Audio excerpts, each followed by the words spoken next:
Welcome to Altair 4, gentlemen. Forbidden Planet wasn't just a science fiction movie, it was a Shakespearean fever dream wrapped in million-dollar madness, studio deception, and creative rebellion that nearly bankrupted MGM while accidentally inventing the future of filmmaking. And what is it you require this time, Miss Alta?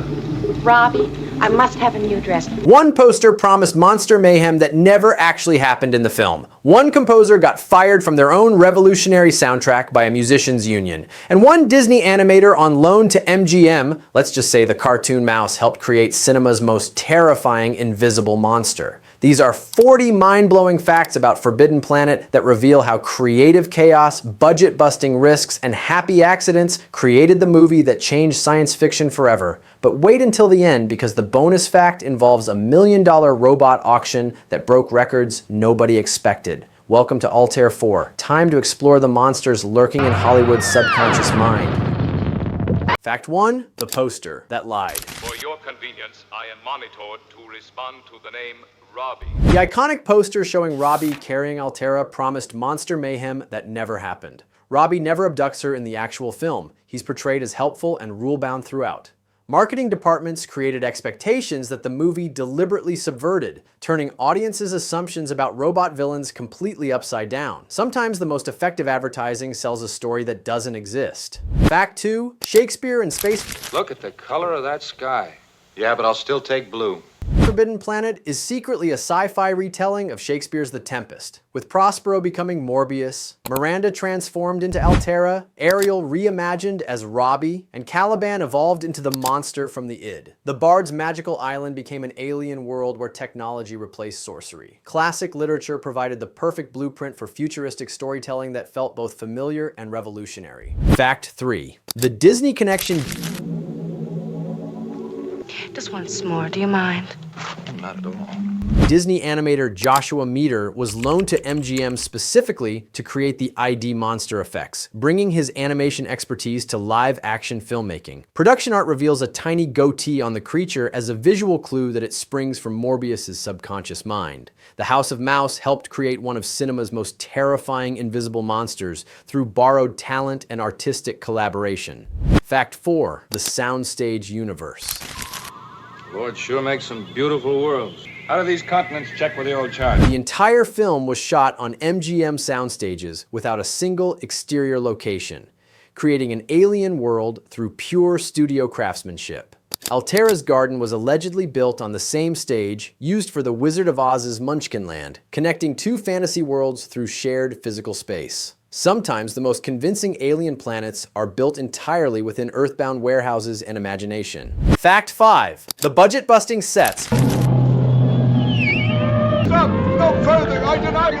Art director Arthur Lonergan deliberately overshot the set budget, and by the time MGM accounting noticed the massive overspending, construction was too far along to stop. His calculated risk created some of cinema's most impressive futuristic environments, while proving that sometimes asking forgiveness works better than seeking permission. Great art often requires breaking rules that weren't meant to contain visionary ambition. Fact 6. The Twilight Zone recycling. After us like a mother.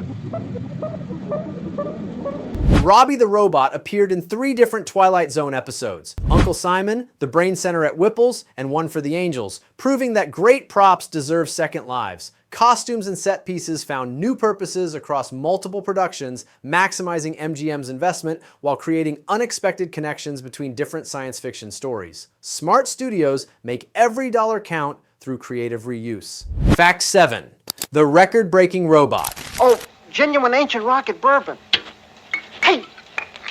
The original Robby the Robot prop sold for $5.375 million in 2017, setting a movie prop auction record that still stands today. The mechanical marvel proved that great character design transcends its original context to become genuine cultural artifacts worth preserving. Sometimes the most valuable movie memorabilia are the characters that captured hearts rather than just advanced plots. Fact 8. The nightclub composers.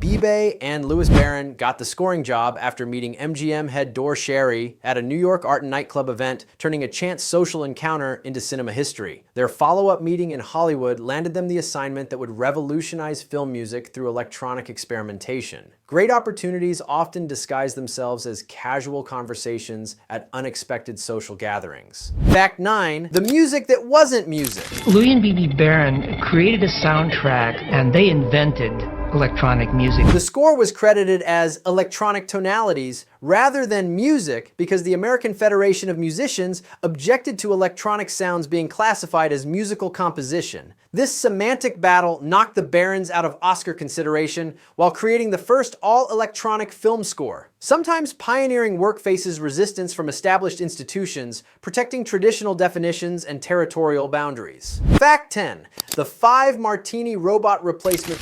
Is it a male or female? In my case, sir, the question is totally without meaning. Stunt performer Frankie Darro was replaced inside the Robby suit during production by Frankie Carpenter, though the colorful 5-martini lunch stories remain unverified legend. The heavy costume created practical challenges that required performer substitutions to maintain production schedules and safety standards. Even robot characters need human endurance and professional reliability to bring mechanical personalities to life convincingly. Fact 11, the Spanish skirt scandal. Robby, I must have a new dress right away.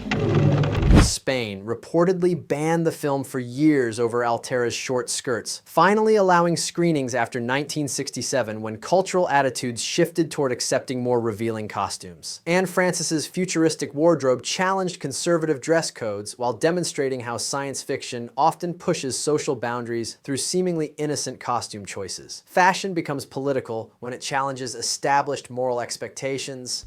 Fact 12, the censored monster. Some territories censored the id Monster visuals, with Australia's 1959 reissue ordering removal of all shots of the alleged nuclear monster. International markets demanded different levels of frightening content, forcing distributors to create multiple versions for global release. What terrifies one culture might be acceptable entertainment in another, requiring careful content adaptation for worldwide audiences. Fact 13, the serious Leslie Nielsen.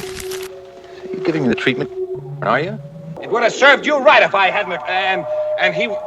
Oh, go on, get out. Commander Adams was played by a very young, very serious Leslie Nielsen decades before he became famous for deadpan comedy in Airplane and the Naked Gun series. His dramatic performance here seems almost surreal viewed through the lens of his later comedic career and reputation. Sometimes actors become so associated with one genre that their earlier work feels like alternate universe performances. Fact 14, the Aquaman voice connection. It was probably very clever, but I don't seem to understand it. Well, there's no rush.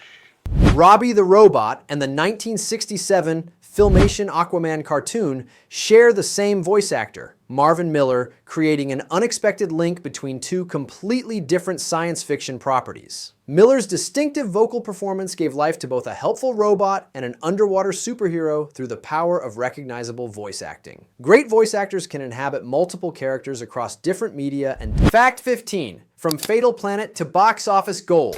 I think a man could get used to this. Bosun. Aye, sir. You can assemble a tractor. Aye, sir. The project began as Fatal Planet, set on Mercury in the year 1976, before evolving into Forbidden Planet for stronger box office appeal and broader storytelling possibilities. The title change reflected marketing wisdom about audience expectations and the power of mysterious, evocative language over descriptive literalism. Sometimes the best creative decisions happen when commerce and art find common ground. Fact 16, introducing a star. There's Altair right on the nose, Skipper.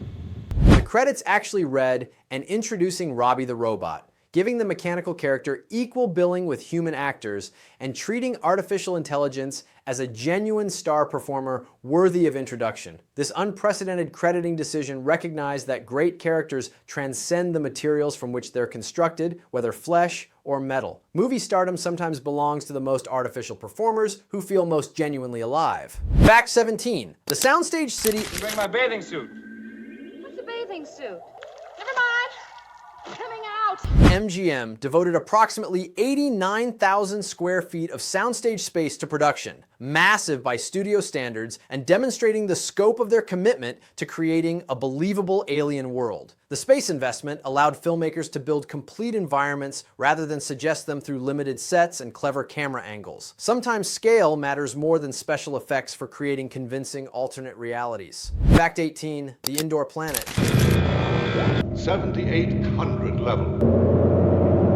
Despite persistent myths about reused Wizard of Oz sets, the movie was shot entirely indoors on MGM's Culver City stages with all Altair 4 exteriors created through sets and matte paintings. The controlled environment allowed perfect lighting and weather while maintaining complete creative control over every visual element. The most convincing alien worlds are often built in the most earthbound locations through pure imagination. Fact 19, the science fiction convention premiere. There's something wrong here. I have an IQ of 161, yet...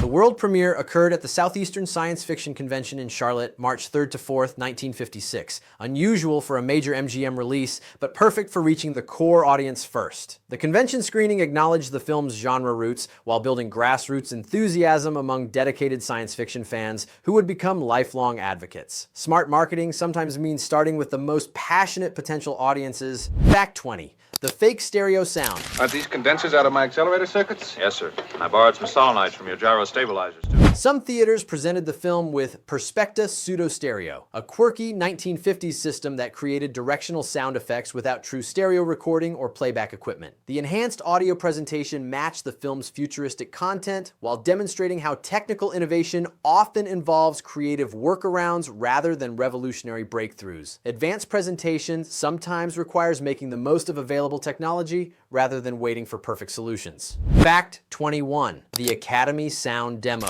It was sort of like an impromptu work because they had so many loops going. They had vacuum tubes. Later, Ben Burt demonstrated the film's sound techniques at the Academy's Mysteries of the Krell exhibit, showing how the electronic effects were created and their influence on future filmmaking. The recognition proved that innovative sound design deserves the same respect as visual effects in creating memorable cinematic experiences. Educational demonstrations help preserve and transmit filmmaking knowledge to future generations of creators. Fact 22. The Union Music Battle. They had a lot of oscillators. Those are electronic circuits which generate tones and tonality. The Musicians Union wouldn't allow electronic sounds to be called music, forcing the electronic tonalities credit that knocked the Barons out of Oscar consideration despite their groundbreaking work. Professional organizations sometimes protect their members by defining their craft so narrowly that innovation gets excluded from recognition. Progressive art often challenges established categories and institutional boundaries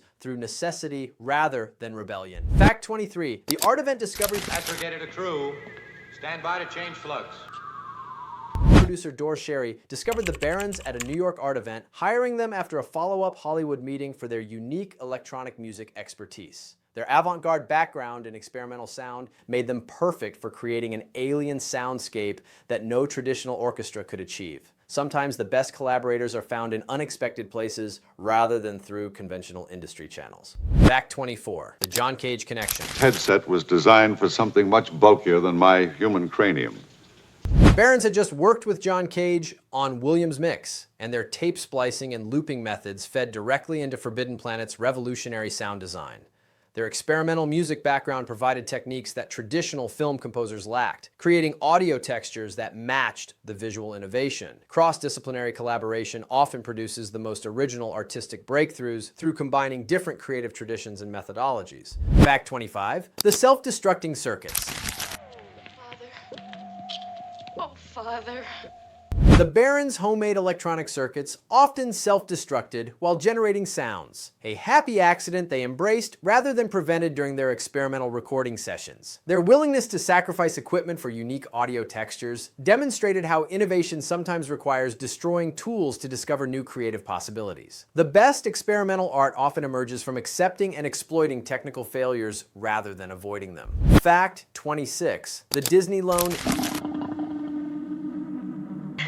It's all right, he's my friend. Disney effects expert Joshua Meter was specifically loaned to MGM to animate the monster from the id, bringing his cartoon expertise to live-action horror filmmaking. The collaboration between studios allowed specialized talent to cross traditional boundaries while creating effects that neither company could achieve alone. Great filmmaking often requires borrowing the best talent available rather than limiting creative choices to in-house resources. Fact 27, the goatee clue. My plaster model footprints we found.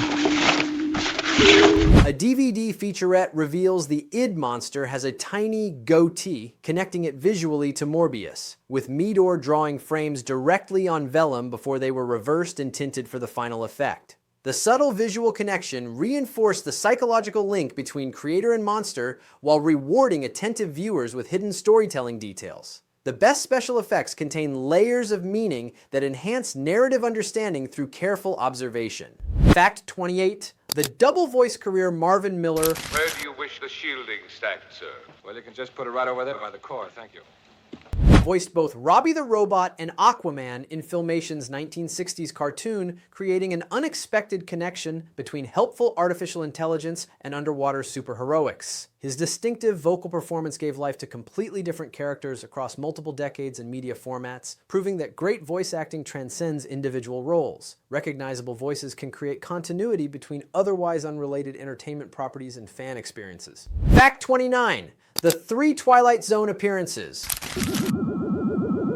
Robby cameoed 3 times on The Twilight Zone, 1 for the Angels, Uncle Simon, and the Brain Center at Whipple's, proving that memorable characters deserve multiple second chances. His appearances across different episodes demonstrated how iconic designs can be repurposed for various storytelling needs while maintaining character recognition and audience affection. Great props earn the right to extended careers through initial impact and lasting appeal. Fact 30, the prop recycling program.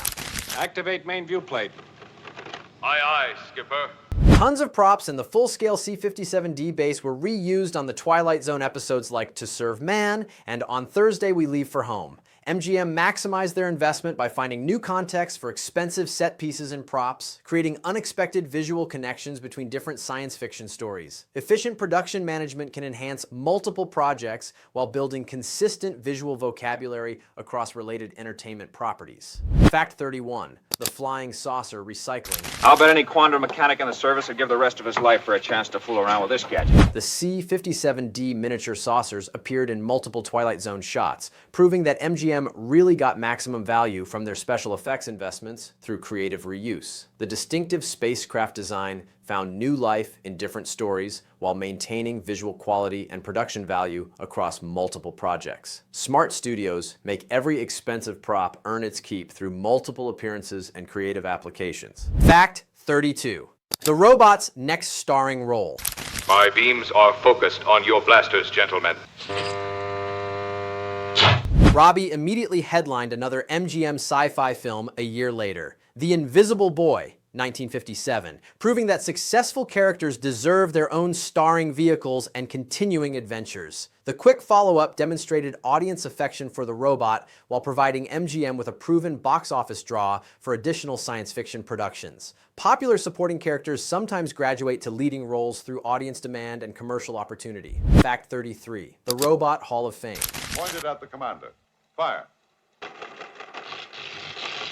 Robby was inducted into the Robot Hall of Fame in 2004. Yes, that's a real institution that recognizes significant contributions to robotics in fiction and reality. The honor acknowledged his cultural impact on how people envision helpful artificial intelligence and human-robot relationships. Sometimes fictional characters influence real-world development by providing positive models for technological advancement and social acceptance. Fact 34. The $1 Million Robot. I will run the dress up for you in time for breakfast. The original Robby suit with his Jeep sold for $5.3 million in 2017, setting a movie prop record at the time and proving that great character design creates lasting financial value. The astronomical price reflected both the prop's rarity and Robby's enduring cultural significance across multiple generations of science fiction fans. Investment-grade movie memorabilia often represents characters that transcended their original entertainment context to become cultural icons. Fact 35. The Mercury Origins. Boy, it sure makes some beautiful worlds. The project's early title was Fatal Planet, initially set on Mercury in 1976, before Cyril Hume's script overhaul created the more mysterious and marketable final version. The evolution from specific to evocative demonstrated how creative development often improves through multiple iterations and collaborative input. Early concepts provide foundations that better ideas can build upon rather than replace entirely. Fact 36. The secret sets MGM actually restricted access to the sets during construction to keep futuristic design ideas under wraps and maintain competitive advantage in the science fiction market. The security measures reflected the studio's understanding that innovative production design could be copied by competitors if revealed too early. Protecting creative innovations sometimes requires treating entertainment properties like industrial secrets until public release. Fact 37. The widescreen presentation. Captain to crew, all hands square away to decelerate. Ship's beeper will, as usual, sound 10 times. The film could play in widescreen CinemaScope with multi-speaker sound. Futuristic presentation technology that matched the story's advanced content and enhanced audience immersion. The technical presentation choices reinforced the film's themes about technological progress, while providing viewers with the most advanced theatrical experience available. Form and content work together most effectively when presentation methods reflect story themes. Fact 38. The tumbling robot actor Frankie Darro started inside Robby but was replaced by Frankie Carpenter after nearly tumbling in the heavy suit, though colorful 5 martini lunch tails remain unverified fan lore. The practical challenges of wearing elaborate costumes required careful casting and safety considerations that audiences never see but affect every performance. Even the most advanced character designs must accommodate human limitations and physical realities. Fact 39. The voice box circuit. You're on command now, Quinn. You keep right at those instruments. Aye, sir. Robby's flashing voice box synced to an off-camera microphone circuit during filming, with Marvin Miller re-recording all dialogue in post-production for perfect audio quality. The technical coordination between visual and audio elements created seamless character performance while allowing for optimal sound recording and mixing. Great character effects often require complex technical coordination, hidden from audience view but essential for believable results. Fact 40. The lost demo reel. A 1955. Perspecta demo reel included a clip not in the final cut. A fascinating piece of pre-release promotional material that offers glimpses of alternate versions or deleted scenes. These promotional materials provide windows into the creative process while demonstrating how films evolve through editing and revision. Sometimes the most interesting movie artifacts are the pieces that didn't make it to the final version.